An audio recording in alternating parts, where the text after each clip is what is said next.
Once upon a time, in the opulent kingdom of Valdera, there lived a queen named Seraphine. She was a woman of breathtaking beauty, with raven black hair and piercing emerald eyes, but her heart was as cold as winter's frost.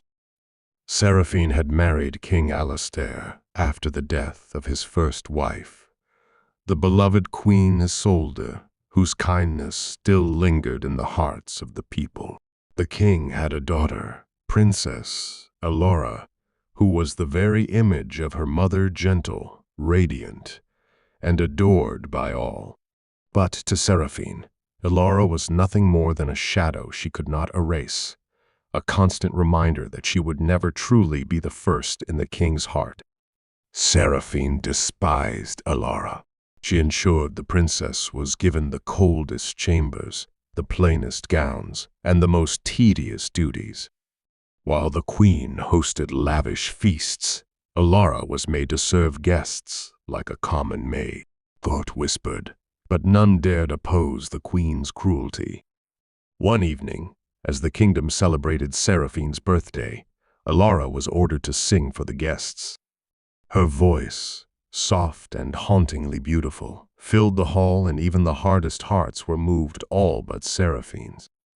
"Enough," the queen snapped, her jeweled fingers tightening around her goblet. "Your voice is like a dying bird's. Leave us." Elora bowed her head, tears glistening, but she did not protest. She had long learned that defiance only brought worse punishment. Months later, King Alastair fell gravely ill. Physicians whispered of poison, but none could prove it. On his deathbed, he clutched Elora's hand. "You have your mother's spirit," he murmured. "Do not let darkness extinguish your light." When the king died, Seraphine seized full control. She banished Elora to the Forgotten Tower, where the princess spent her days in solitude, her only companions being the books in the dusty library and the roses that grew stubbornly through the cracks in the stone. Despite her suffering, Elora remained kind. She befriended the servants, mended their clothes, and sang lullabies to the scullery maid's sick child. The people loved her, and their whispers of rebellion grew louder. Seraphine, hearing of this, was furious. "If she wants to play the saint, let her suffer like a martyr," she hissed. She ordered Elora to be sent to the dreaded Blackthorn Forest, where none who entered ever returned. The forest was a place of nightmares, twisted trees, howling winds, and shadows that moved on their own. But as Elora wandered, lost and afraid, she heard a faint melody. Following it, she discovered an old woman, bent and frail, trapped beneath a fallen branch. "Please, help me," the woman croaked. Without hesitation, Elora lifted the branch, tearing her dress and scraping her hands. The woman stood, and in a shimmer of light, her form changed. She was the lady of the forest, a powerful enchantress. "You have a heart of gold, child," the enchantress said, "and for that you shall be rewarded." Meanwhile, Seraphine reveled in her victory. But soon, the kingdom began to wither. Crops failed, rivers dried, and the people starved. They cried out for Elora, believing her to be the kingdom's true hope. Then, one day, a knight in silver armor rode into the palace.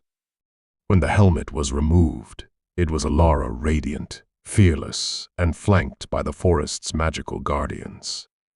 "Stepdaughter," Seraphine sneered. "You dare return?" "I dare," Elora said, her voice steady, "for the sake of Valdera." The people rose in support of the princess. Seraphine, in her fury, lunged with a dagger, but the enchantress's magic turned the blade to dust. Elora could have ordered Seraphine executed, but instead, she looked at her stepmother with pity. "You were never happy, were you? Not even with all your power?" Seraphine's eyes burned with hatred, but for the first time a flicker of something else, shame, regret, passed through them.